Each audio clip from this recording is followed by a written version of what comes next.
ए कार्ट्या उठकी 7 वाजले तर जायचं नाही का ग्राउंडला? असा 7-7 वाजेपर्यंत झोपल्यानं कसा होशील पोलीस तू? अरे तू या संघचे पोरं फाट 5 वाजले तर उठून खाल्ल्या गावात जाऊन व्यायाम करायला तर लॅबला चलास की रे? किती चपात्या देऊ? 5 चपात्या देऊ? अरे 5-6 चपात्या खायला लॅबला जाऊन तर झोपा काढलास आणि तू बाप आहे ना लॅबची फी भरू परेशान आहे इथं. अरे अभ्यास कर जरासा, असा कुत्र्याने हिंडू नको. तू या बरोबरीचे पोरं तवा जॉबला लागले तर त्याचे लग्न व्हायले तर तू या भरतीमध्ये लागला नाहीस तर कोण पोरगी देईल तुला?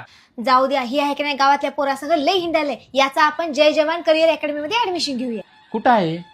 पुणे बालाजीनगर इथं आहे. 11वी-12वी मध्ये शिकता शिकता पोलीस भरती आणि आर्मी भरती करण्याची सुविधा आहे. हो, पण तिथं कुठं आणि कसं राहावं ये? त्यांच्याकडे कॉलेज, हॉस्टेल, मेस सगळ्या सुविधा उपलब्ध आहेत. 11वी-12वी आणि इतर पदवीधर शिक्षण घेत असाल तर खास शिष्यवृत्तीची योजना सुद्धा आहे. तिथं मुला मुलींची राहण्याची सोय चांगली आहे. संस्थापक समाधान देशमुख सर हे एक्स आर्मी आहेत.